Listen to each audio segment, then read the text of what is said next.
A week after becoming champion, Moose claims he is the greatest champion of them all, taking shots at everybody from every promotion. We're going to talk about this promo that he delivered last week and everything else in Black Wrestling from the past week in just a second, so stay tuned. This is WrstlXtra.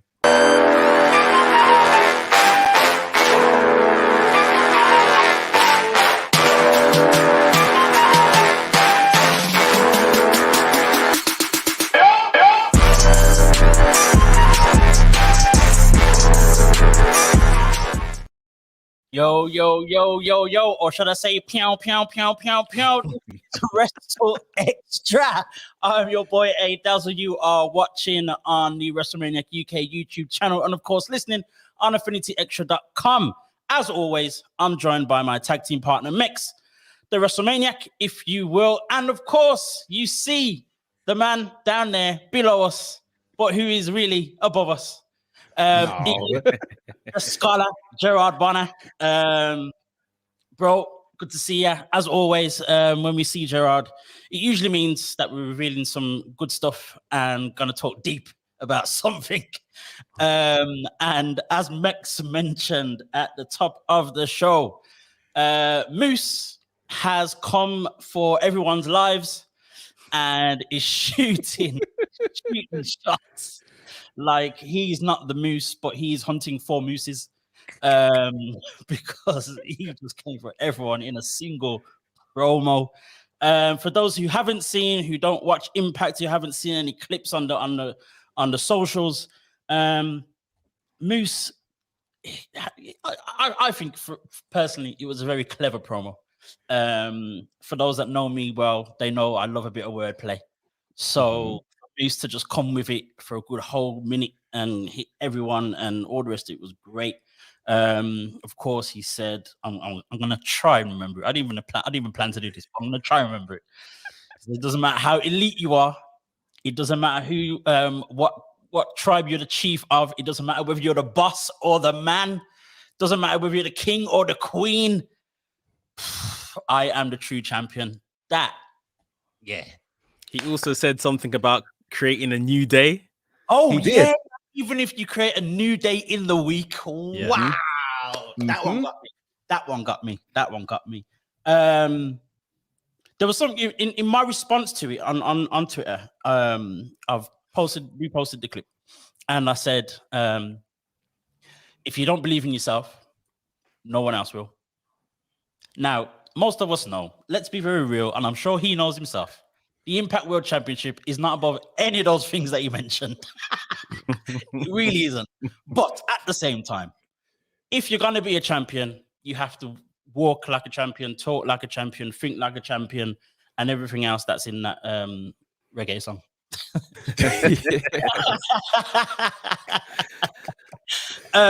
Gerard, I'm gonna come to you first with this one because I'm flabbergasted.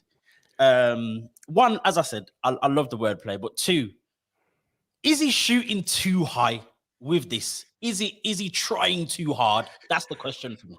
Oh man, let me just start by saying this. You mean the same Moose that 4 months ago lost to Kenny Omega and couldn't beat him for the Impact World title? The same Moose who said no to NXT, the same Moose who got beat his first match after signing a brand new contract, the same Moose who decides to win a contract by a WWE Money in the Bank like cash in, right? The same Moose who wins a match while spearing a man with his family in the ring. And here's the best part. The same Moose who has yet to even defend his championship. To me, if you've held the title for 400 days, now you can come for the tribal chief. Now you can come for All Elite. You haven't had one successful title defense. So Moose, have many seats in the very small Impact arena, sir. You are not qualified for the promo you cut. And let me go so far as to say this. You cut the promo better than Moose did. Oh. Oh, wow. Oh, where do I go from here? Let's go. Max. So, okay, very true words from Gerard there. But is this purposeful and obviously intentional heel movement from Moose? Is it, or is it kind of like, all right, yeah, we know you're trying to be a heel, but again, is this trying too hard? You know what? Firstly, I'm just happy we're all on the same page of this because I thought you guys were gonna come here and be like, "Oh yeah, Moose, yeah." And I was watching this and I thought, "Oh my god!" No, I'm very happy. Look, like yes, is heel heat like you said at the top of this, Dazzle. Like this is very smart move. You know, he's using his smaller platform to get the attention of others, especially, you know, maybe not so much the actual wrestlers, the tribal chief and the man and the queen, but us fans that like to conjure up stories and rumors and stuff like that. He's done what he needed to do because we're here today talking about it. But the audacity, like give it a break. I mean, the greatest champion a week after winning it by cash-in as well. Like, he has to do what he has to do. He's a heel. I get that. It's TV. I get it. But like you said, the Impact Championship isn't ahead of any of these titles, inclusive of the women's titles that he decided to call out. This is just him fulfilling his obligation as a heel, isn't it? That's it, really. It's did he believe anything he said? Who knows? Here's my other thing as well, though. When I look at this, we've talked about how, you know, the AEW Impact Forbidden Door has more or less been closed. We've mentioned how, you know, Moose signed this contract after being headhunted by WWE, and there was rumors about that for a month or two. Then he, you know, re-signs, and then for about 4 months, he did nothing of any significance whatsoever on Impact. Now, with Moose saying what he said now, is this the fault of Impact for all those things that I've just mentioned? Has that now destroyed, because Mex said this last week, has it now destroyed the whole build-up that they did so fantastically up until the start, you know, at the start of the year, and now we get this Moose that is just here? Is it the fault of Impact, or is it Moose, or is it still Moose trying too hard? You know, I think the idea of Moose becoming the world champion is actually better than the execution of Moose becoming the world champion. You know, I think we wanted this for him, but I don't know. And again, this promo was way too soon, right? And I don't know whose idea it was. If they just said, "Hey, go out there and say something," or if somebody sat back and wrote this for him. Either way, it is way too soon. I think, let's think about this, right? That night that he won the title was the first night that an actual Impact person has held that championship all year, right? So, I mean, if we're considering that, like, we've got to ask ourselves some real questions here. You know, I don't think I just think it's outrageous, and I don't know whose fault it is. Although I will say, if I were the boys in the back, I would have said you went a little too hard, because I think Impact is still trying to build who they are. And they're not, I mean, again, you mentioned it, this very uneven relationship with AEW, which did not work in their favor. And now there's a space where you go, okay, so who's Impact? And they're trying to become themselves again with Moose at the helm.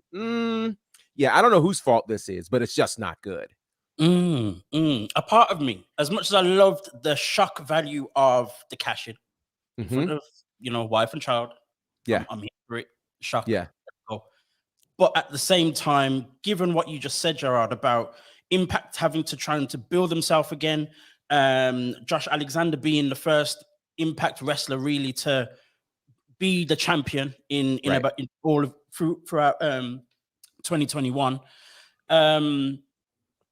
was it too early for Moose himself to become champion? So as much as we wanted it and he was being built, again, these 4 months of nothingness from him, was it too early for that? Should it still be Josh Alexander as champion for a little bit with Moose now tailing behind him, coming through?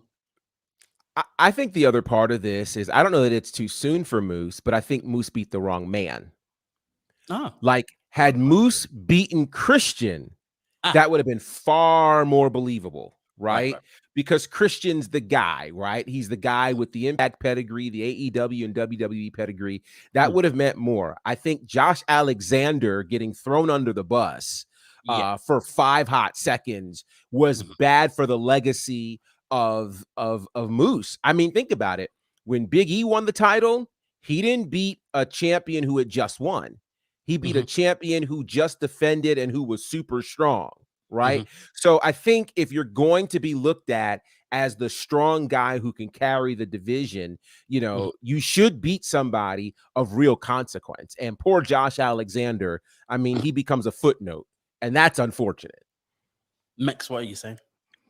Yeah, I mean, Gerard has said it perfectly. I feel like, you know, we were all looking at the Omega Moose, you know, scenario a couple months ago and saying, well, even then, I didn't want Omega to lose to Moose, but I said if there is anyone that he needs to lose to, it's definitely someone the caliber of an Omega. Like Gerard just said, it's definitely the caliber of someone like a Christian.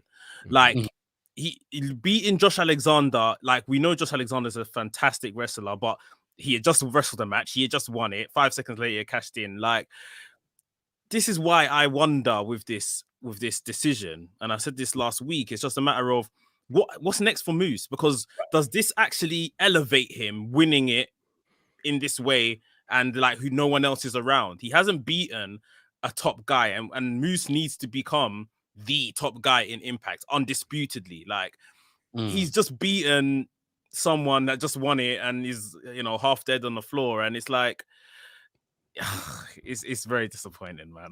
I don't even have energy. I mean, the reason why I asked the question as well is because for me, in my head, I'm thinking, well, you know, when we had this whole thing with Omega holding the championship and, you know, and holding it hostage, basically, for Christian to then beat him was just no. But Christian held it, all right, fair enough. But then we saw this build up of Josh Alexander while Moose was messing around with W. Morrissey. Nice little partnership, but at the same time, it kind of definitely brought Moose 10 steps backwards in terms of his progression in Impact. For me, Josh Alexander became the undisputed person to carry that championship or win it back for Impact. As much as Christian Cage has the Impact history, he's not an Impact guy. Right. So for me, it should have been Josh Alexander holds it for a little bit longer, with Moose then coming for him to then help us to start believing in Moose all over again. This quick moment, very WWE, as I'm saying it, this moment just doesn't work. And Mex said it perfectly 2 weeks in a row. Like, what is next for Moose? What actually happens? Because even with that show, Josh Alexander, Moose is cutting the promo. Who comes out after him? Eddie Edwards. Oh, for goodness sake. Yeah. I can't get with Eddie Edwards. Anyway, but then Josh Alexander comes out and he's attacked by Minoru Suzuki. Like, why are we taking away Josh Alexander from the title when he just lost it? Impact are not doing the better job of regaining their momentum, basically. And I fear for them a little bit in terms of how this one plays out, how they're going to make sense of it and all the rest of it. They've now got them all kind of mulling around. I think there's a six-man tag team match on Thursday. Minoru Suzuki, Moose, W. Morrissey, Eddie Edwards, all of these people are all involved. But when the focus for me should have been Moose and Alexander, and that's it.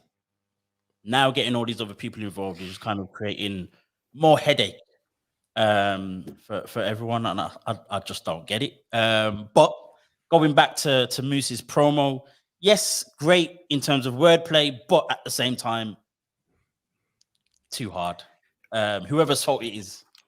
Bro, I kind of feel like even with just him, going back to talking about him winning the championship, it feels a bit, when Braun Strowman won the Universal title last year, 2 or 3 years too late. Like it's like, and now we're gonna have to try and recreate the guy. This guy's a monster and all of this kind of stuff. And it's like they built him to a certain point. He didn't beat Omega. He's been doing a whole lot of nothing for the last couple of months, and now he's champion. Yeah. It is massively disappointing. And this is just what happens. To move the conversation on just a little bit, but at the same time, we're still talking about disappointments. Wrestling's welcome to the show. Right, the brothers. They said that Impact are just NWA with a better roster and bigger budget. Well, they're not wrong. Not wrong. True. Not wrong at all. Not wrong at all. So yeah, moving the conversation on, we're talking now about this new development that we've seen, unfortunately, for Ring of Honor. So Ring of Honor posted, I think it was on a Wednesday or Thursday last week, that they have decided to go on a hiatus from December, apparently through to April. They are releasing all their stars from their contracts from December and need to rework their vision, their brand, and all the rest of it. Gerard, fill us in, please, because this one's a little bit shaky at best. Well, so part of their statement, they talked about and they let off that, for the 18 months during the pandemic, they continued to keep their staff employed, et cetera, et cetera. And now they're in a space where they need to reimagine things. So there are two things that come to mind. First and foremost, they decided to continue to pay their wrestlers and their team while not producing shows, which says to me, they're out of money. So they haven't been running live shows. They didn't have the kind of budget that a WWE and AEW did. And so now they're in a space where they have to reimagine. Now, when I hear reimagine, I automatically think NXT 2.0, right? Like I just think completely renovating the show. The problem to me is, number one, I don't think Ring of Honor needs a renovation. I think Ring of Honor needs a cable network. The problem for Ring of Honor is they've been working with Sinclair, which is all syndication here in the States. And where that's problematic is there's no one place where everybody can go and watch it. It's different in every market with a different time. Unlike the rest of all of pro wrestling, where okay, Wednesday night, 8:00, it's going to be Dynamite.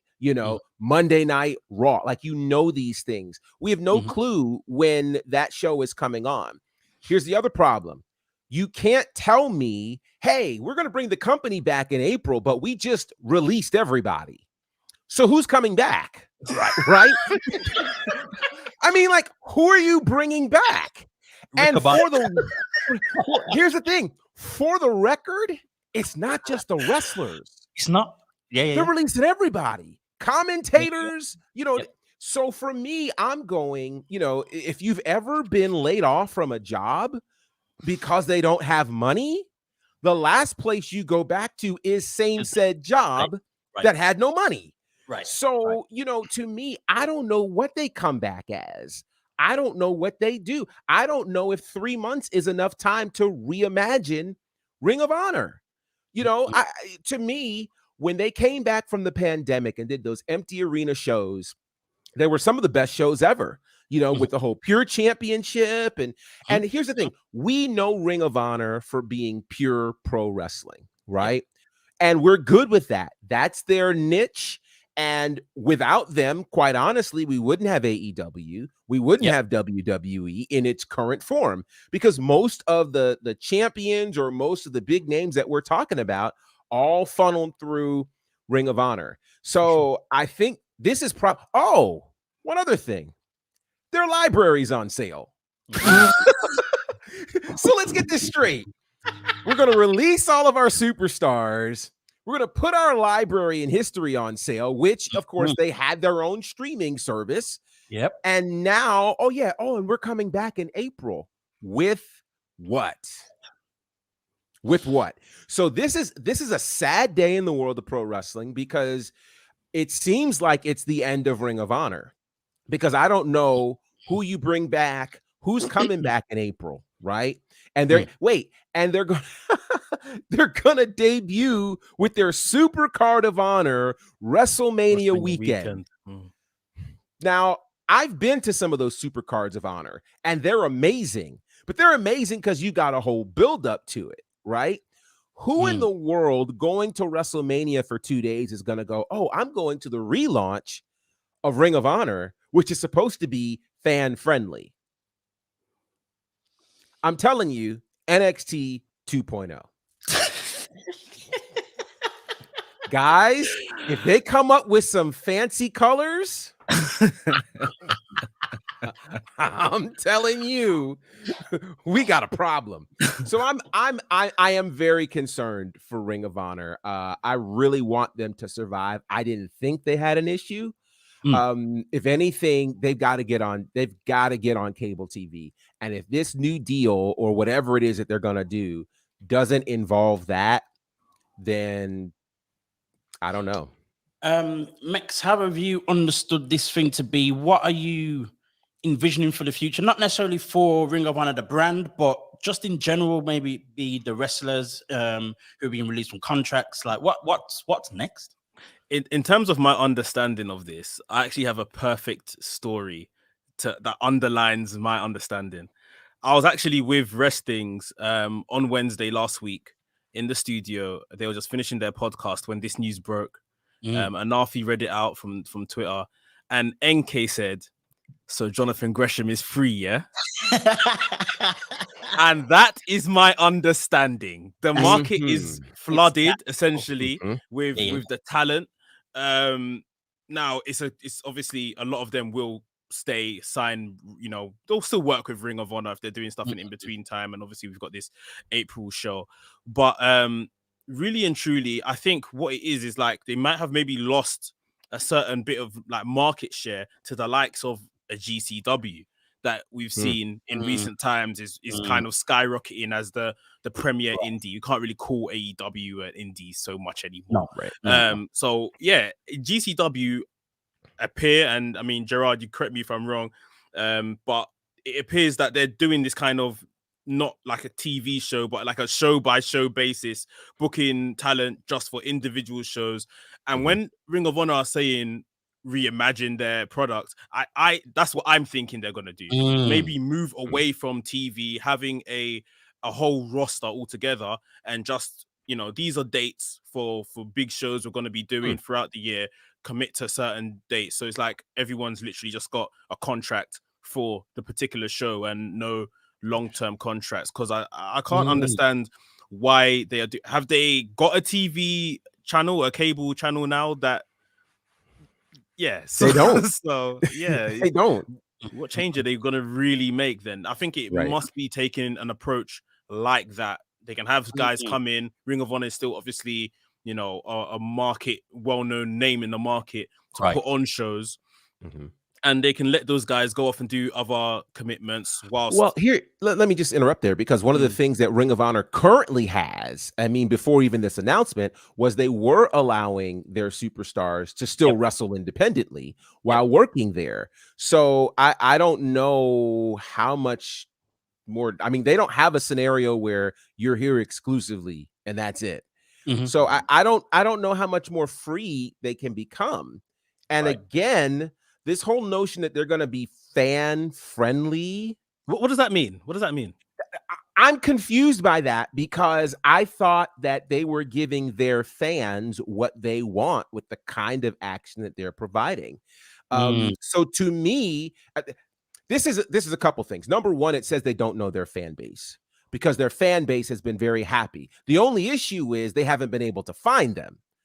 That's the problem. So now if you're making something that you call fan friendly, I'm telling you guys, NXT 2.0 we're about to see some foolishness from Ring of Honor, and I'm scared.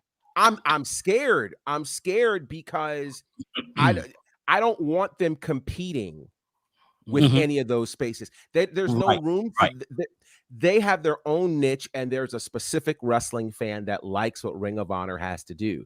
So for them to change that and call themselves fan friendly, nah, that's a bad move. Bad move. Jump in the comments, and Wrestling's asked the question: do you think that ROH's saving grace at the moment is that they film months in advance, so they'll probably use now till April to reimagine? I know they're recording some stuff. Yeah, but for me, I don't see them doing 3 months worth of TV. No, they way. Generally tape 4 weeks in advance. Right. So they'll do one taping, knock out 4 weeks of TV, and then come back together for a month. So they're doing that in November. Then they're going to have the final battle pay-per-view. So there's not planned any sort of content for January through April. And so that they're going to be out of sight and potentially out of mind. Yep. Now, the only, again, I think about the NWA when they went away, and they went away for probably the longest period of time during the pandemic. And we thought they were done because they told all their people, hey, you know, all of a sudden Ricky Starks is in AEW, and, you know, Stu Bennett is in NXT, and, you know, all these things. And they managed to find a situation for some people to come back. So hopefully they can. The thing is, NWA didn't change their product. Yeah.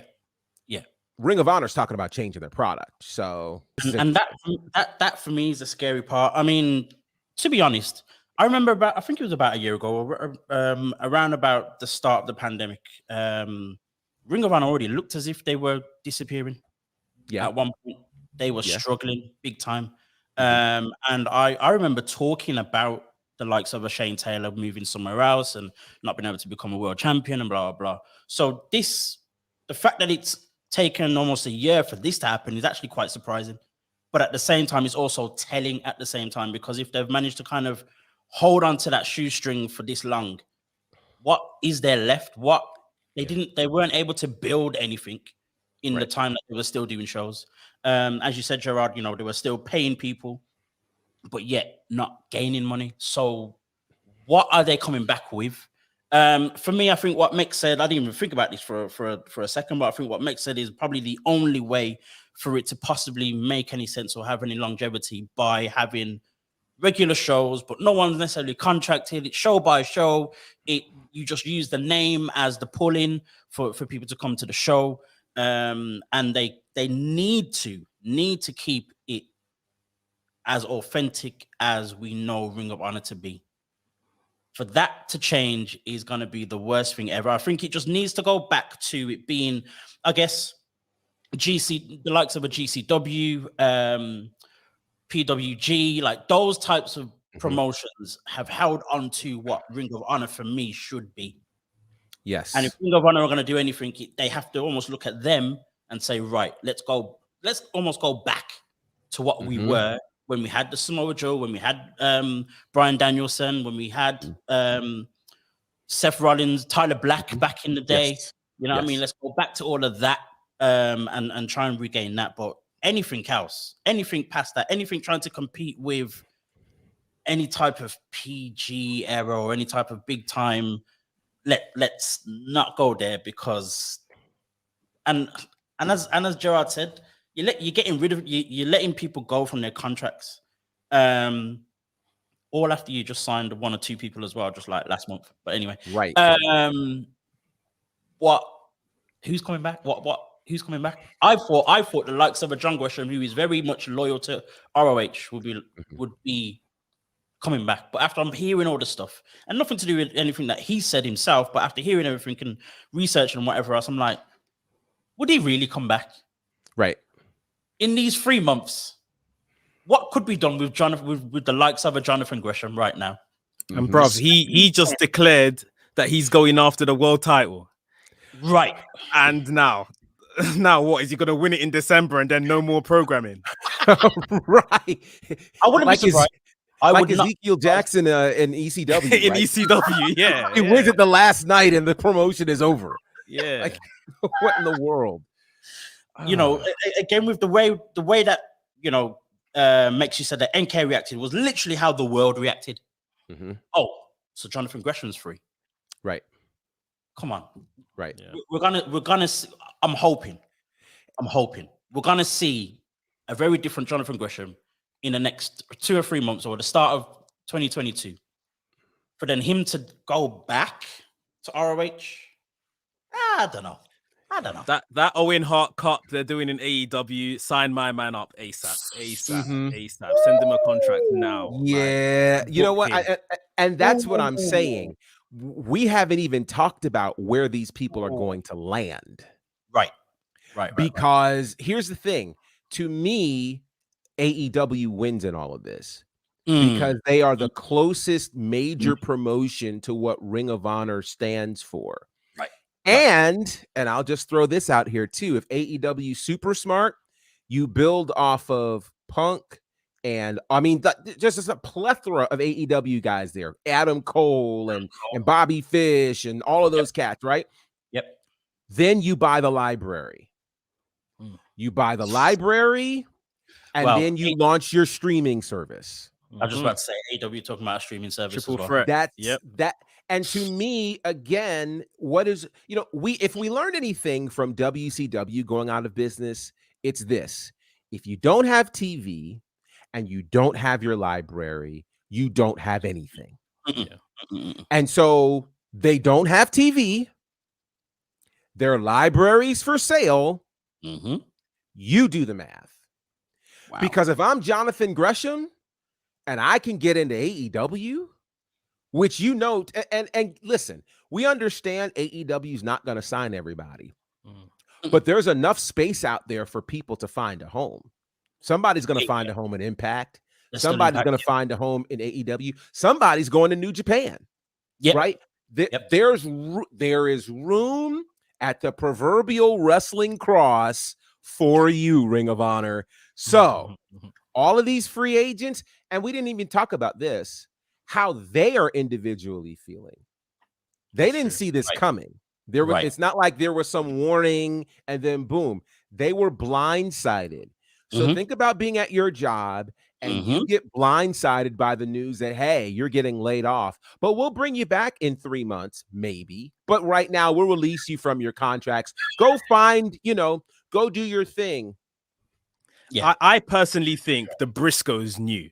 I think because their lifers at Ring of Honor, they probably told them a while ago, because all of a sudden, my men are turning up in GCW Tag Team Champions. Which was odd. Yeah, exactly. And now it makes sense following what happened last week. Like, wow. Yeah. It's good point. It's crazy. It's crazy. It's just madness. It's just madness. It because, is. as Gerard said, how are they feeling now? A lot of them very quickly said that they were very grateful for Ring of Honor for still paying them and all that kind of stuff. And, no one had a bad word to say about them. Yes, they were disappointed, but no one had a bad word to say. But at the same time, I know if that was my job, and even though they looked after me and did what they did for me, and I'm not angry at them, I ain't going back. I'm not going back. The uncertainty just wouldn't. That's it. It's stability. Especially when you know you've got other things you can go to. Right. Places you can go who are going to take you in, bigger pay, blah, blah, the rest of it. So, and they can perform in front of larger crowds too. That as well. So with that said, hashtag thank you, ROH. Yes. Absolutely. What else is there to say? It's that simple. It is really that simple. Moving on, folks, because we're running out of time.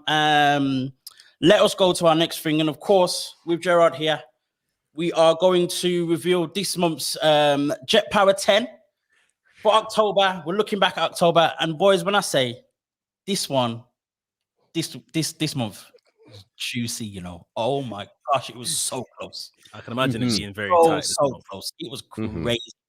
Let me have a look now and remind myself of where everyone came. So first of all, I'll go straight in the top, as always, from 10 to 6. So I'll just run through them as quickly as possible, and then we'll talk a little bit more detail about the top 5. Number 10 is Jade Cargill. We talked about Jade Cargill being, unbeaten for so long. She had that big win against Nyla Rose and Thunder Rosa.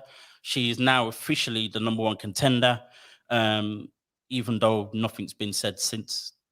Anyway, but that's AEW booking for you. Number 9 is Dante Martin, who's had a very good few weeks. Top matches with Matt Sydal, getting involved with Leo Rush. Let me mention Leo Rush as well as a honorable mention, because Leo Rush came very close to breaking into this top 10 as well. Just obviously he's not performed yet in the ring, but him being around has people talking already. His involvement with Dante Martin and what he's done with him in the last few weeks, more than enough to kind of push him towards that top 10. Quick question, sorry. Is Leo Rush? Obviously he retired because of injury. Is he still injured? I'm guessing, because we haven't seen him in the ring. No. He's not. Bro, he has still been active since he said he retired. Oh yeah, he had a Japan match, innit? In New Japan. Yes. New Japan, all the rest of it. He's still doing that and was on there just 2 weeks ago. Yeah. Just 2 weeks ago. Yeah. Okay. Yeah. No, that's fine. Number 8 is Trish Adora. Trish Adora holds on to being in the top 10. She obviously came in a strong position in the women's 150, PWI's women's 150 as well. Still champion, still running strong. Trish Adora in at number 8. Side note. Trish Adora is also available. Yeah, AEW immediately with her title silence all of the conversation around color and everything. That one doesn't have to be said, but go ahead. Well, you know what? A question I was going to ask, but I know it'd start a whole new conversation. And I asked this question on Twitter as well. Do AEW really have the balls to do something like that, or sign Shane Taylor Promotions? Let's not go there. Let's not go there. That's a whole other show. We got to get through this list. Yes. Number seven is Sasha Banks. Sasha Banks has been about not necessarily the best of Sasha Banks that we've seen, but at the same time, Sasha Banks is Sasha Banks, an undeniable talent. And whenever she's about, things happen. An amazing showing in her matches that she's had, even though she hasn't won. I don't think she's won any matches that she had last month. No, she did. She beat Bianca. She pinned Bianca and Becky. Yes, she did. Mm-hmm. She did. Oh yeah, very true. Oh, that's right. She beat Becky too. That's right. Before Saudi Arabia. Yeah. Yes, that's right. Yes. But when it mattered, she didn't win, unfortunately. Yeah. And number 6 is Trey Mcgill, finally winning a championship in Impact. I don't know why it's taken so long.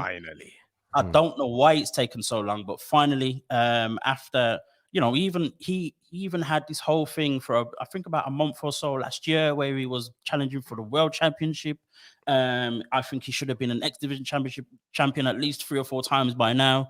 But he's finally won the X Division Championship, and it was at Bound for Glory as well. So shout out to Trey Mcgill for that one. Number 5 is another upcoming star, Carmelo Hayes. Carmelo Hayes, of course, you know that he cashed in his opportunity, the breakout tournament winner, and cashed in on Swerve to become the new North American champion. Now, this was a lot higher than I thought he was going to try to get. So I thought he was going to go for the Cruiserweight Championship. For him to go straight in at the North American Championship, and in the way that it happened as well, because we know Hero were leaving, so Swerve was leaving NXT. He was obviously going to lose that championship at some point, and we thought he was going to beat to Santos Escobar. It wasn't. Carmelo Hayes jumped in and did his thing. Mex, how have you seen Carmelo Hayes' rise? But then also, since he's become champion, how do you see it? When when they first made him turn, I think this was right at the inception of 2.0, and they paired him with Trick Williams. I wasn't too keen. They had that promo segment with the other young lady. And he just did it. It all kind of fell a bit flat. Obviously, Trick Williams has gassed him up, and he's become the Carmelo Hayes we have today. Quite similar to his previous Christian Casanova character, to be honest. And he seems more comfortable in it. He cashed in, I guess, with that non-money in the bank contract, but became North American champion. And I thought the haunted house thing they done on 2.0 the other day, in terms of the acting and how they put it together, they done a good job with Johnny Gargano and all of that. And I have to say, I'm about it in regards to Trick and Carmelo. Like I'm feeling it. I'm proper about it now. But I'm just looking forward to seeing what he does. I guess he's gonna face Gargano at some point for the title. Gargano will give him a do the job for him, I assume. Hopefully. I think he's doing good work, man. I think he's doing good work. Gerard, how are you seeing things with Carmelo Hayes and Trick Williams? Well, I think it's the surefire way for NXT 2.0 to have their younger stars as champions. Now it's interesting because again, there really hasn't been much precedence for this cash in. You usually call your spot. Well, the last time that happened, the person let it be known, hey, I'm going to fight for the NXT championship. And then we went a year without it for obvious reasons. And so now I thought it was slick. I thought it was brilliant. I thought it was a swerve, dare I say.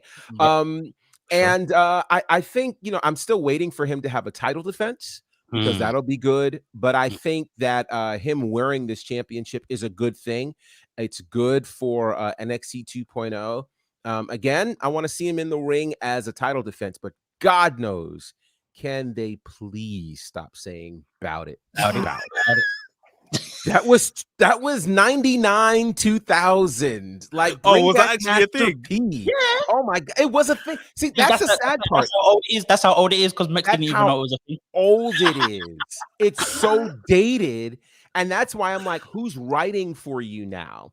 Because it clearly can't be anybody who looks like us, because nobody that looks like us would say, hey, you want to get him? I got the thing, son. Just drop this at the end of your promo. Say, bout it, and then walk off. What? No. Yeah. So here's another question. Here's another question, actually. So we've seen a lot of cash-ins in the last month. We've seen Big E, Moose, Carmelo Hayes. Even on the indies, I just posted, I think Holly Dead did a very similar thing in Mission Pro the other week. We've seen a lot of cash-ins. Is it getting too much? Is it destroying the product, or is it simply just about not so much how many times, but how it's done? I think it's definitely about how it's done.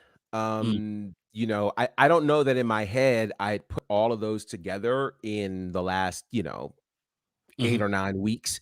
But I think it's in how it's done. So for instance, as long as a fan, we don't see it coming, then it's great, right? Like the Big E piece, we saw it coming because he announced it a day before, but we honestly still didn't know, all right, will he actually do it?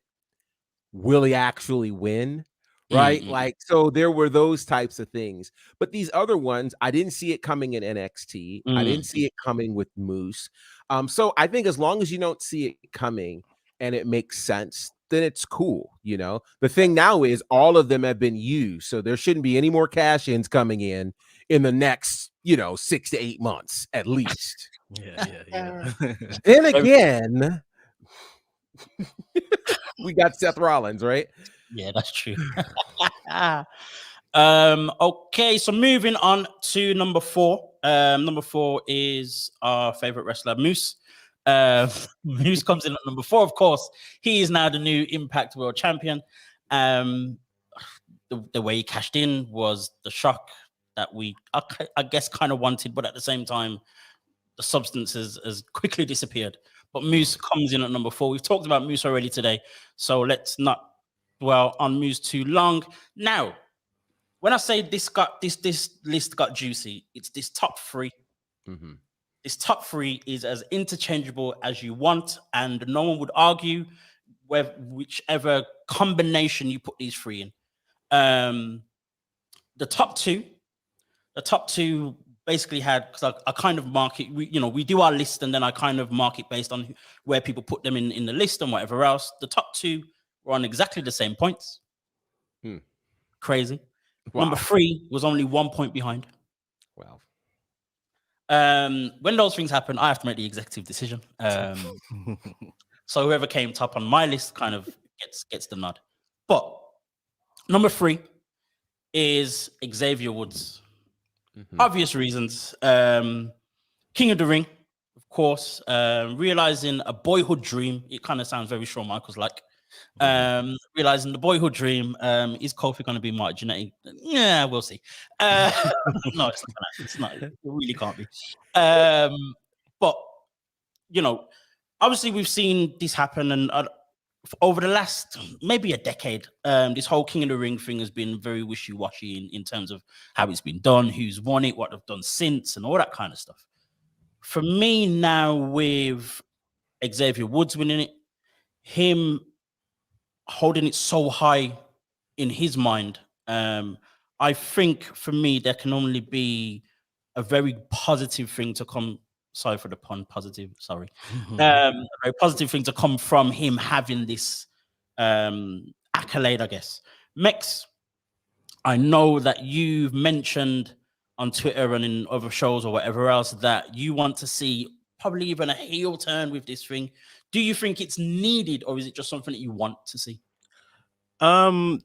He's gonna have to do something. Like, as far as I know, in terms of my live watching experience lifetime, Booker T is the greatest King of the Ring I have seen. For sure. There may have been, more before him and all of that. Well, there were more before him, but in terms of entertainment value, Booker T. And I know Xavier Woods is going to try and follow in a similar form, if not try to outperform what Booker T done. So I think there's definitely a story there where the King ship could get to his head a bit.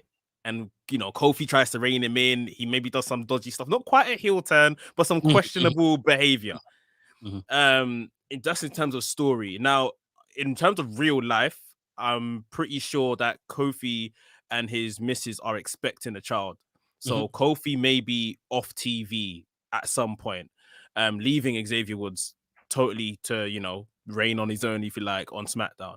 And I think he's done the tag team thing over and over again. Like, give him a singles run. Give him the Intercontinental Championship, because there's nothing else happening. I mean, the United States Championship would be better if it was on SmackDown with the whole King stuff. But the Intercontinental title is there, and give him a good solid run, because Nakamura's doing nothing but having tag team matches with Boogs with that title. So give him something meaningful to do. Let's remember this reign and let him try and stretch it creatively. But yeah, I definitely do want to see something more than just coming out and waving and thanking the fans and his kingdom every week. That little smile, little look that he does that. Yeah. Every week is going to be. It works, though. It works. Yeah. Here's my thing, though. You said that the United States Championship probably would be better as, because he's king or whatever. The Intercontinental Championship sounds good. It's the kingdom, it's the Commonwealth. If you know what I mean. So for me, that would be phenomenal if he does it right. Gerard, what are your thoughts on Xavier Woods having this King of the Ring? Do you trust WWE to turn this into something great? Well, I trust Xavier to turn it into something great. Let's remember that the New Day became great because the New Day decided to be great, not because WWE thrusted greatness upon them. And so because of that, there's just something we can connect to when reality shines through. And the fact that he wanted this ever since he was a kid and how emotional he got. I mean, to me, it gave me Kofi Mania vibes all over again, watching Big E win the title again. And, there's another argument for another day that the New Day is officially the greatest faction of all time. And I will put that up there against anybody, and I got my point for it. You know, because they're doing things that the NWO didn't do. They're doing things that the Horsemen didn't do. Line them up. And so I think for him, you know, this is what's challenging, right? And this was the challenge, I think, to Kofi's reign. I don't think Big E quite has this challenge, but when you are a super nice guy and all you are, and you don't have an edge to you, people get tired of that after a while. And that's why people are like, something's got to happen. I don't want a heel turn for him, but I do want him to be significantly challenged so that, like Big E, he can turn around and kind of switch, you know, and get aggressive and really begin to defend his kingdom and things like this. There have not historically been a lot of face kings, you know, and that's because the whole king thing is hard. It's hard to be good and a king, right? So I think as long as they can put him in scenarios where this works for him, then it's a good thing. I don't want to see him losing his kingdom, you know, in the next 3 months because they don't know how to book it. So this is going to be interesting to watch. I think there are a lot of creative potential for it if they do it right. But I think he is going to have to really, you know, be the front runner for how this thing goes, because I don't trust them to. Other than that, they'll have him bout it. All right, can we ban that phrase on this show now? I'm just saying. Let's just ban Gerard from saying it. Because that's how bad it sounds. That's how bad it sounds. Yes. I mean, come on. We had the interaction between Xavier Woods and Hit Row on SmackDown, which was nice. It worked. It kind of showed, you know, a bit of camaraderie, which was brilliant. It also shows as well that Hit Row are essentially a face group coming into SmackDown.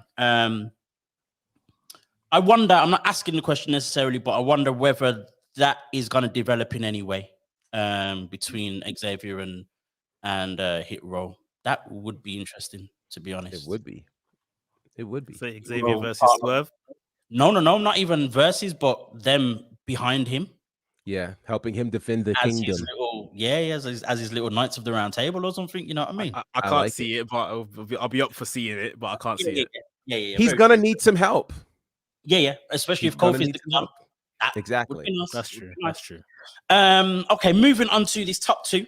As I said, interchangeable. It's juicy. It's you can switch them around and no one would argue. I'm telling you. But number two, just about, is Big E. Big E, of course, the reigning WWE champion. Big E, I guess, for me, is up there. Obviously, he's defended his championship against Drew McIntyre, who was on his way to SmackDown. So we kind of knew, you know, McIntyre wasn't necessarily going to win, but at the same time, for the record and on his CV, beating Drew McIntyre is a massive positive for Big E. I used that word again, sorry. But that's where we are. The other thing as well is we've seen since he's become champion, Big E has been everywhere. Yes. Boxing, radio shows, college football, all the rest of it. And that in itself makes a major difference to, or has an influence on his standing in the list as well. Gerard, how do you see this transition? How important is it? And is Big E doing a good job of it? I think Big E is doing a fantastic job as WWE champion. I think, you know, for a lot of people who had a hard time seeing him potentially as champion, he's proving them wrong. He has fought some major contenders. Think about it. The last two strong WWE champions he's beaten, being Drew and Bobby Lashley, which let's also remember, those two guys kicked off WrestleMania, right? So for him to beat them as his first two title defenses is huge. Plus the fact that they can trust him to go outside of WWE and represent them well. That's what you want a champion to do. And so I love it. I think it's fantastic. And it's too early to make these kinds of comparisons. But I think so far, I like Big E's reign over Kofi's reign. I think they've given Big E better opponents to establish himself as champion. Think about this. His next opponent's going to be Seth Rollins, right? Like the caliber. And Roman Reigns is guaranteed as well. Right. Roman Reigns potentially for Survivor Series, you know? So you look back at Kofi, and Kofi did like 3 months against Dolph Ziggler. Dolph Ziggler. Right? Yeah. Like, yeah. So I think for Big E, he's doing an amazing job. And I think if this is how it starts, man, this is going to be an amazing run for him. I was going to ask the question, but Gerard kind of not necessarily answered it, but almost indirectly asked the question, I guess, or you know, made the point. Big E has faced Bobby Lashley. He's faced Drew McIntyre. Seth Rollins is waiting in the wings. The strong potential of the Survivor Series clash with Roman Reigns, whether he wins or loses, is massive. Mex, with Kofi's run, he had Kevin Owens, Dolph Ziggler, Randy Orton, and almost finished Samoa Joe. I don't really want to compare, but we're going to. It's natural. With Big E's first 4, are we already saying that his run is better than Kofi's? I mean, it's definitely going to look that way, especially when it's all said and done. I expect him to beat Rollins, not so much Reigns, but it's no fault of Kofi, but this is WWE, and it simply comes down to the stature of the guy as well. Like, we can't take that into consideration. Big E is a big guy. They're putting him against other big beefy guys. You know, they gave Kofi ultimately guys that are about his size for the most part. Big E as well, he's got spades and spades of charisma. Like, I actually done a show on my channel breaking down, you know, Big E's, you know, his aesthetic, his promo ability and stuff like that a week ago or so. And I think we rated his promo ability about 3 out of 5, just down the middle. A lot of the promos we had in terms of reference were stuff he done collectively with the New Day, not stuff he had done on his own. From what I've seen since this guy's become champion, and it's reigning true more than ever now that I think his dad was a pastor. Yes. Yeah. It's shining through with every word that he says. Like, you know, bruv, the promo he done for the boxing match, Wilder and Tyson Fury, I was exhausted after I watched it. I performed it. Like, nah, the guy's got it. He's definitely got it. They've seen that they can back him. He's someone that's been, you know, put out in front of the market for kids for a long time now. Yeah, take the ball and run with it, mate. Like, don't come back. Yeah. For real. Speaking of Big E and having that connection with a pastor, I don't know if you saw the interview that he did with the Breakfast Club. He went dressed as a pastor, to be fair. He looked like a supply teacher.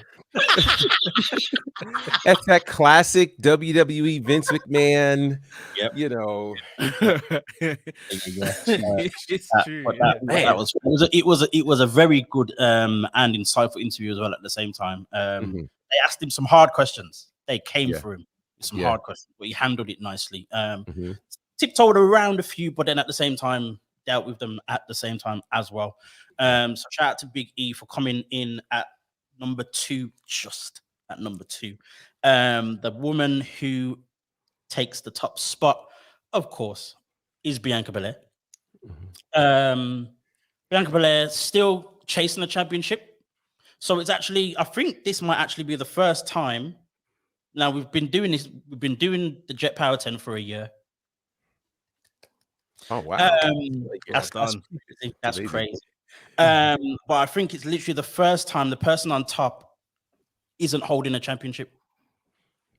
So Bianca Belair comes in on top, no championship, but at the same time, she is just doing stuff. And we've been saying this for the last 2 or 3 weeks on the show. She's beaten Sasha Banks. She's beaten Charlotte Flair, even though it was by disqualification. The match was amazing. She was in the triple threat match and was phenomenal. Everything else she's done in between, stuff that she did, on Raw, it's just crazy. It's just crazy where she's at right now. And of course, I think the main thing that's pushed her all the way to the top of this list is the fact that she was on the top of the PWI Women's 150. That's no small feat. I think that's as up there with every other accolade that she's done in WWE herself. As I said, we talk about this woman often on this show. So I've heard Mex's points and feelings of Bianca Belair and how great she's been doing. Gerard, how have you seen her time since she's lost the SmackDown Women's Championship? I think she has just gotten so much better in the ring. She has moved from the "I'm just so happy to be here" to "I belong here," and it's really hard to prove that in a space like WWE where you already have the established 4 horsewomen, right? But she has proven that nope, there's another star here, and she belongs. That's the tough part. And I remember, I'm sure you guys remember a couple of years ago at NXT TakeOver when was it Sam? Yeah, it was Sam who Sam Roberts who said, Bianca doesn't belong in the championship match. And and it's just like he's got to be eating his words ever since he said that. Beside the fact that Twitter came for him, but she continues to prove how great she is. And I'm going to throw some heavy names out there, but we have to go back to, say, the Attitude Era when we were watching the rise of Stone Cold and watching the rise of The Rock and watching the rise of Triple H and HBK. We are watching the rise of a bona fide star. I mean, she is that. And what she is doing is incredible. And I pray that she stays free of injury so we can really get to see the fullness of what she's going to be. Because believe it or not, that match she had last night with Becky, which was a great match, I don't think it hurt her at all. I don't think it hurt her at all. And I wouldn't be surprised if she's in the main event again of WrestleMania coming up in April. Max, very quickly on that, actually. Do you think her loss yesterday is going to affect how WWE use her, or whoever is chasing Becky for that Raw Women's Championship? Nah, they probably, if anything, just taking her out of rotation now. She lost, Becky done it through, some funny means, and I guess that protects Bianca in a way. Put some other ladies in front of Becky to beat. Becky will probably hold this title till Mania, and Bianca will probably face her again and finally get the win at Mania, which is, again, 2 Manias out of 2, main event in, or, big match, winning titles. So can't complain. She's worked herself into this position and she's showing that she belongs to stay. Real talk. So on that note, we've come to the end of the show. Well done to Bianca Belair, of course, for hitting the top spot of this month's list. Folks, this has been WrstlXtra. You are watching on the WrestleManiac UK YouTube channel, and of course, listening on AffinityExtra.com. This guy over here is Mex, the WrestleManiac. You can find him on Twitter on WrestleManiac UK or on Instagram on WrestleManiac.uk.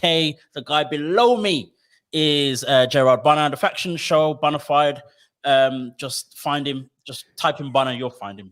He's everywhere as well. And I'm just that simple guy who's on Black Wrestling Alliance. They call me A-Dazzle sometimes. Who we know and love. Yes. Folks, that has been the show. You'll see everything get posted with the Jet Power 10 in the next few hours from now. And obviously, if you listen on Affinity Extra, it'll be already up there. We're good. Folks, we'll see you again next week, and take care. See you later, folks. See you later, guys.